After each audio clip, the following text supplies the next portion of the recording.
Saudações a todas e a todos. Vamos para mais uma aula. Nosso assunto de hoje nós vamos tratar hoje o chamado Brasil holandês, ou seja, quando os holandeses ocuparam, né, a região nordeste do Brasil e aqui permaneceram por várias décadas, né? Tão logo os portugueses iniciam o processo de colonização de fato, de ocupação, né, da colônia brasileira, foi montado aqui a indústria açucareira, indústria do açúcar, né, trazida aí das ilhas dos Açores pelos portugueses. A cana-de-açúcar foi introduzida no Brasil, no litoral nordestino,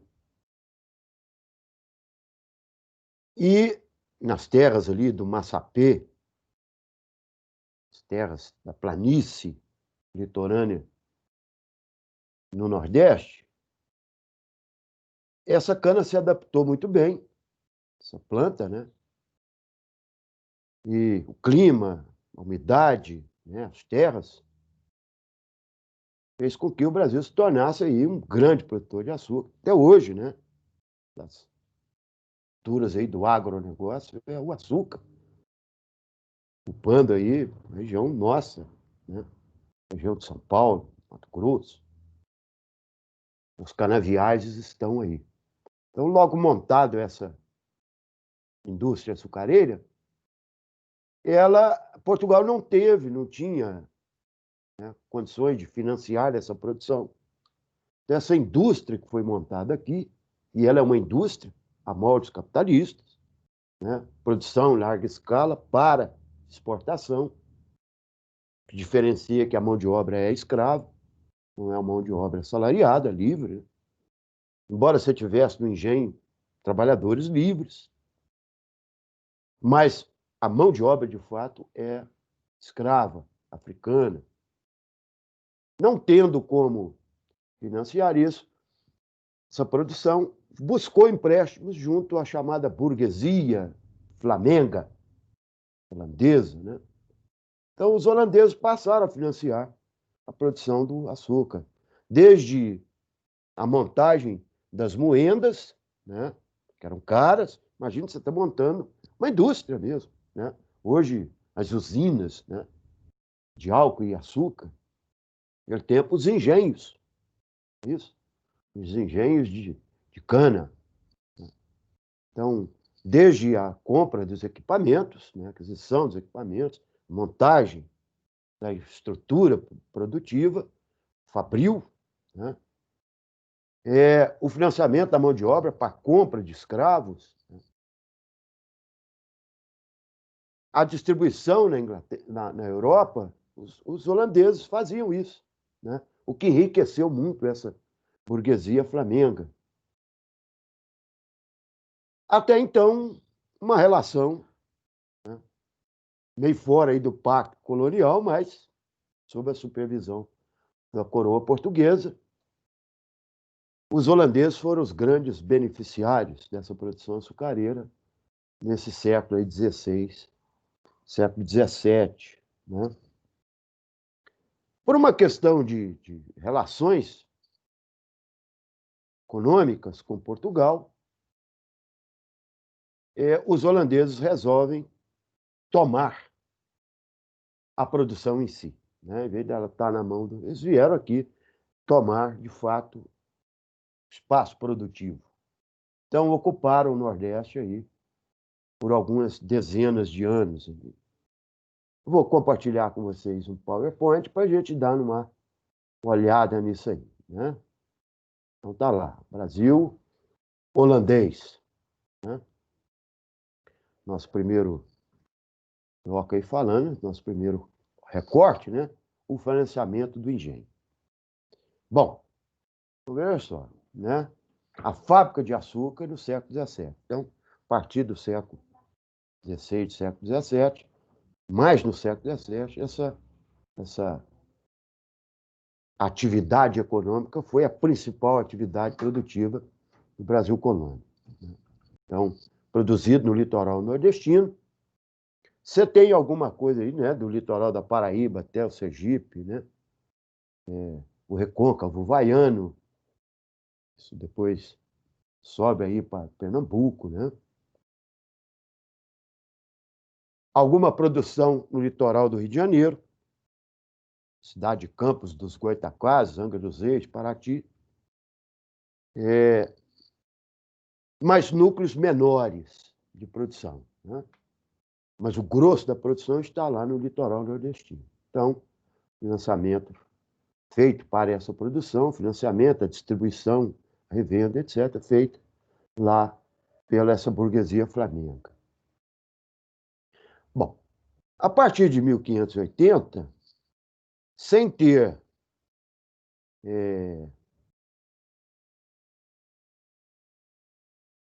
descendente, né, da coroa portuguesa, morre o rei de Portugal. Então, Portugal se junta à Espanha por questões de afinidade ali daquelas coroas, né? Então, a coroa espanhola passa a administrar também Portugal, né? A chamada União Ibérica, que vai durar aí 60 anos, né? Até que um novo pretendente à coroa em Portugal retoma a coroa e separa dessas relações com a Espanha. A Espanha, historicamente, né, em século passado, ela dominou a região chamada região dos Países Baixos, né? Chamada aquela região, hoje formada pela Bélgica, pela Holanda, Luxemburgo, né?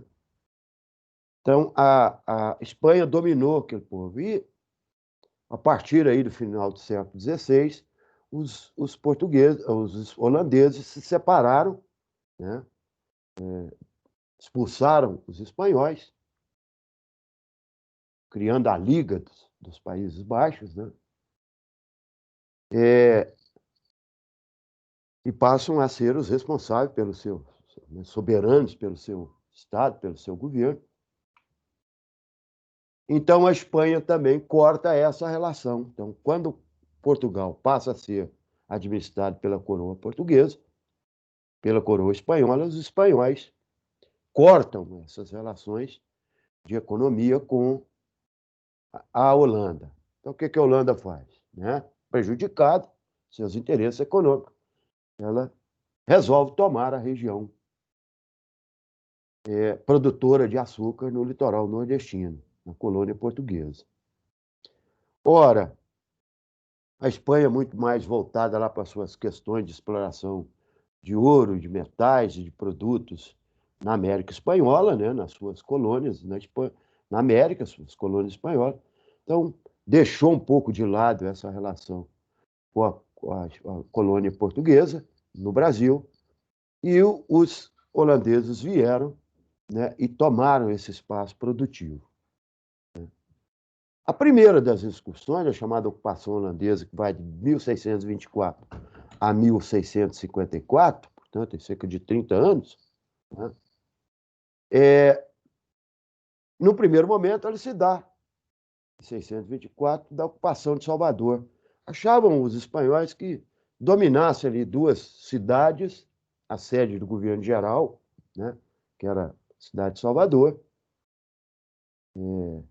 e logo depois o Recife, outra vila importante aí da região Nordeste, estaria ocupada. E era fácil essa ocupação. Então, manda aí cerca de 50 navios, canhões, etc.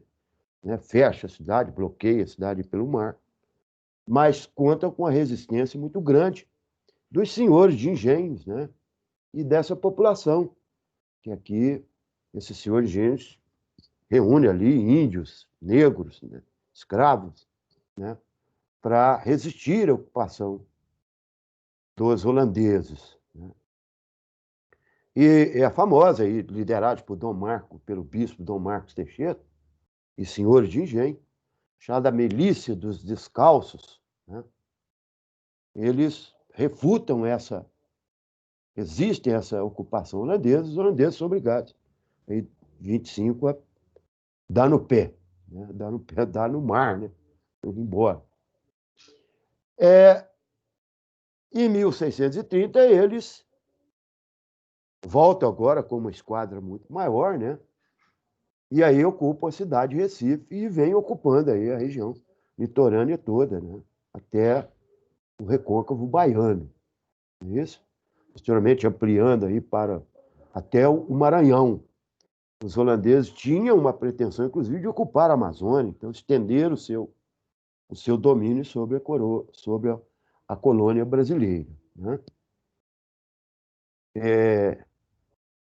O que retrata muito bem essa ocupação de Recife é que o invasor holandês manda uma mensagem à população recifense, aos, aos senhores de engenhos, etc., que viviam uma crise muito grande, né? A partir de que a Espanha cortou a relação econômica com os holandeses, esse pessoal entrou em crise de produção, de distribuição.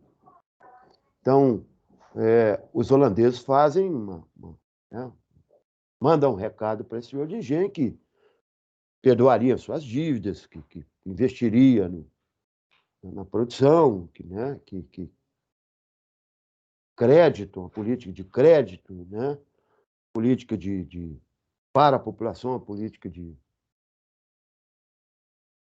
tolerância, tanto política quanto religiosa, né, justiça para as pessoas. Ele consegue captar muitos daqueles senhores, né, engenhos, e esse pessoal passa né, a serem aí companheiros dos holandeses. Esse advento, por exemplo, é muito bem retratado numa uma peça escrita por Chico Buarque de Holanda e Rui Guerra, que chama Calabar, é muito interessante. Surge a figura de Domingos Fernandes Calabar, um líder negro, né, que se une aos holandeses, porque os holandeses tratavam os escravos com muito mais humanismo, humanidade do que os portugueses, se é possível entender, tratar com humanidade o escravo, né?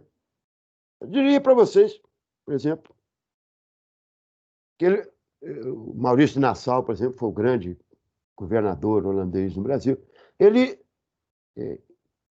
decreta o domingo como dia de descanso para os escravos, né? Os julgamentos, os açoites, né? As punições teriam que ter julgamento, etc. Tem que ter um pouco mais de justiça nessa relação. E o Calabar passa a cooperar-se, né, com os holandeses.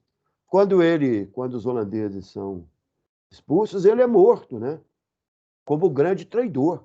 Ele entra na história aí da colônia brasileira como dos grandes traidores da história. E a peça do Chico Buarque é muito interessante porque ela trata justamente isso. Quer dizer, Calabar era um, era um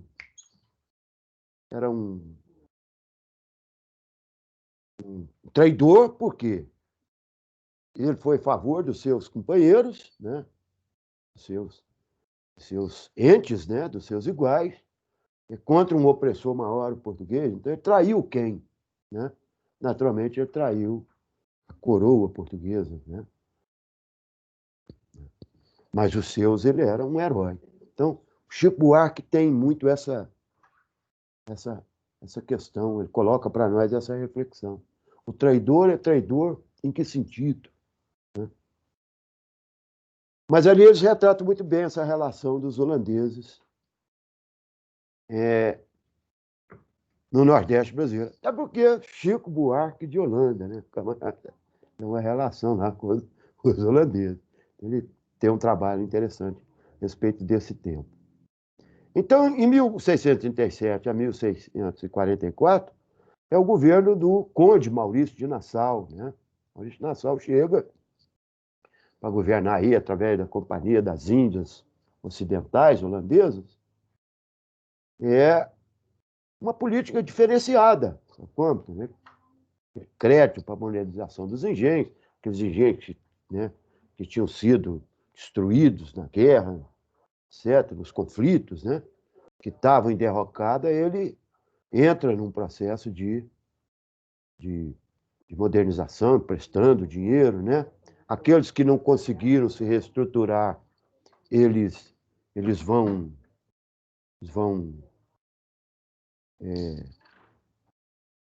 leiloá-los, né? Consertar, leiloar, né? Certo? Impõe no Brasil uma política de tolerância religiosa, né?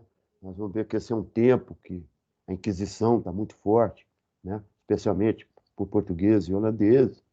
Tolerância. Então, os cultos judeus, primeira sinagoga judia no Brasil foi lá em Recife, está lá, né? Hoje, comunidades judeus. Então, chega uma gama dessa burguesia flamenga numa relação econômica muito mais dinâmica do que o que era a exploração colonial portuguesa, né? Permite a participação política nas câmaras, né?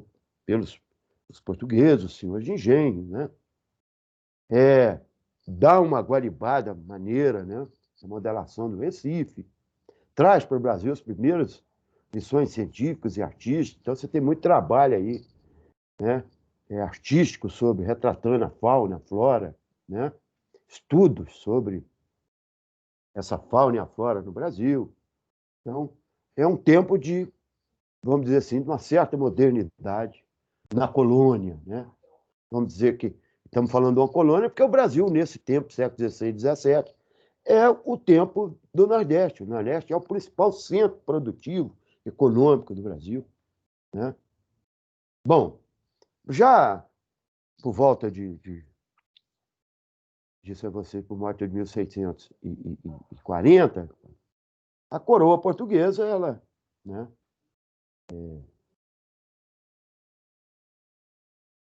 coroa portuguesa recupera o trono, né,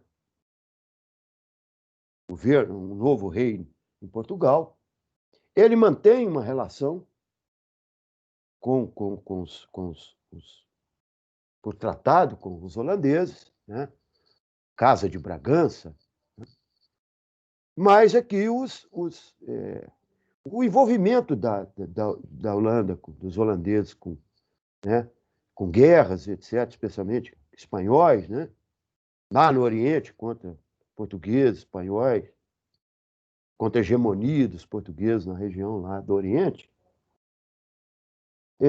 esses holandeses passam a cobrar muitos impostos, né, a rocha, os impostos, a pressão sobre esses senhores de engenho, e esses senhores não aceitam, e vai por uma questão até particular, né, contrariando até interesse da coroa portuguesa, vão entrar em guerra contra os holandeses e expulsarem os holandeses, né?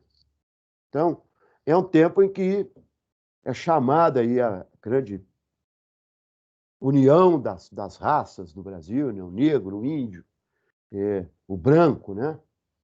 Se unir aí sobre a ordem desses senhores de engenho para expulsá-los, os, os holandeses. E o que conseguem, né? Com a rendição da Campina de Taborda, 1654, definitivamente expulsa os holandeses do Brasil. Famosa Batalha de Guararapes, né? 1648, 1649, que é muito retratada, né? Na historiografia oficial do Brasil, como a união desses povos, né? A liderança de André Vidal de Negreiros, Felipe Camarões, e um outro, como é que é o nome dele? Você que é um negro, um índio e um branco, né? Depois eu me lembro disso, né? Mas fica aí, Batalha famosa, pintura, né? Pedro Américo. Então, mas, de fato, a rendição da Campina de Taborda, de 1654, é que realmente expulsa os holandeses do Brasil. Esses holandeses vão sair do Brasil expulsos, vão montar uma indústria açucareira na região do Caribe, naquelas ilhas do Caribe, né? E ali vão concorrer com uma técnica mais produtiva, de melhor qualidade. Esse açúcar vai concorrer com o açúcar brasileiro, que vai começar a entrar em declínio. Então, o declínio do Nordeste, né, começa aí a partir da segunda metade do século XVII, né, com o declínio da produção no Brasil, né? E aí a coroa portuguesa se vê obrigada a buscar alternativas diferentes.